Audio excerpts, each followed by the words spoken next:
Hello, this is Ahmed Abul Khair from Data Valley Technologies, and today we will cover one of the most essential machine learning algorithms, which is linear regression.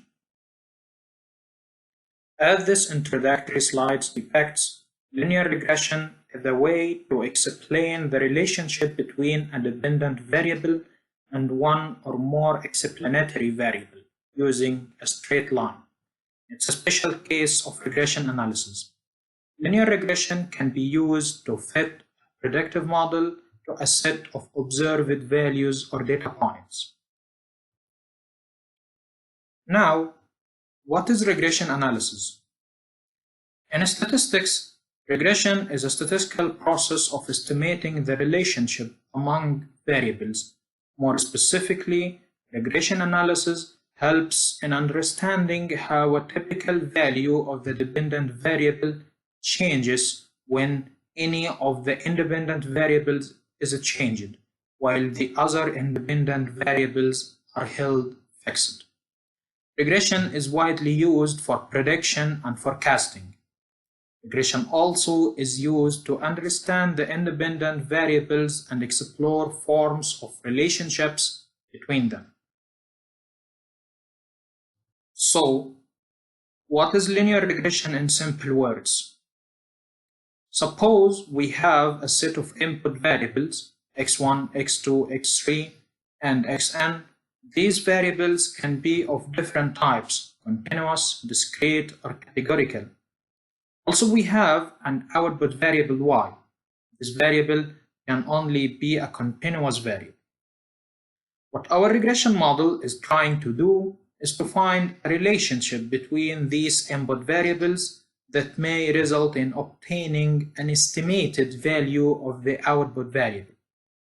In case we have one input variable, hence we call our model a simple linear regression.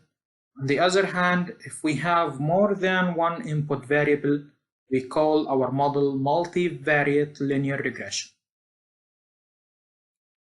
Now, we want to explain the meaning of linear term in linear regression. The first meaning of linearity is that the conditional expectation of y, which is the expected value of y given some x's, may be a nonlinear function like the one we have here, but it's still considered a linear regression model. That's because the meaning of linearity in linear regression is not connected to the variables, it's connected to the parameters itself. So we may end up to a quadratic, exponential, or even cubic equation, but all of these will be considered as linear regression. The reason is they have all the betas to the power of 1, no nonlinearities in betas. So the following equation is denoting a nonlinear regression line because one of the betas, which is beta 2, is raised to the power of 2. To sum up this point, we now have two different types of regression.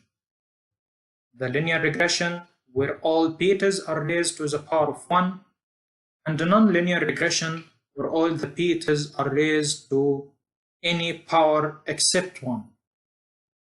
Now, suppose we have a simple regression problem where we want to find the estimated price of a house based on its size. Our data points are denoted in the red crosses, and every point is giving a house size on the x-axis and its price on the y-axis.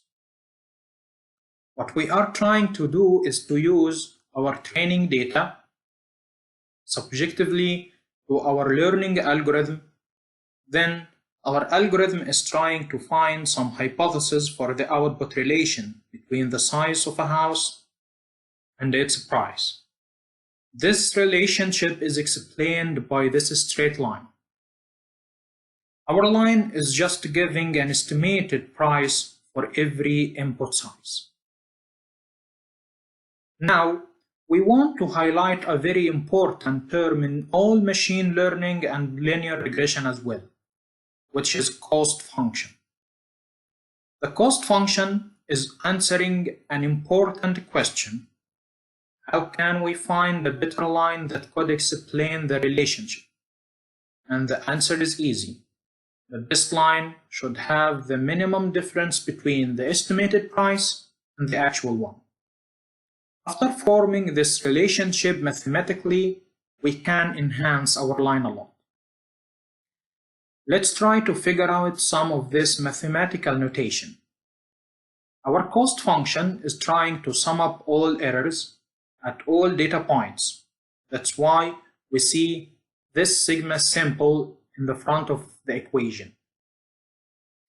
The error term is nothing but the difference between the estimated price given in the hypothesis function h and the actual price given in the y term. Remember that we have differences on both sides of the line, and the change in the sign from positive to negative will affect the calculation of our line a lot. That's why we need our difference to be directionally agnostic, and this can be achieved by raising the whole quantity to the power of 2, because any negative sign will be ignored when raising any quantity to the power of 2. Hence, what is the purpose of the preceding quantity, which is 1 over 2m? Well, in the process of minimizing our cost function, we will differentiate our difference, and this will result 1 over 2m to be multiplied by 2. So the remaining part will be 1 over m, which is the average error per each data point. Keeping in mind that we have a total m data points. Now, let's watch this minimization process closely. In this graph, we can watch that for every hypothesis h, we will have some cost function, some cost value, and we will repeat this process iteratively to reach the minimum possible cost value. Hence, the corresponding line h will be the best fitting line. In this graph, you can see a more complex cost function. This may explain how the process of minimizing the cost function can be extremely difficult in some cases. That's all for today's lesson. Thank you.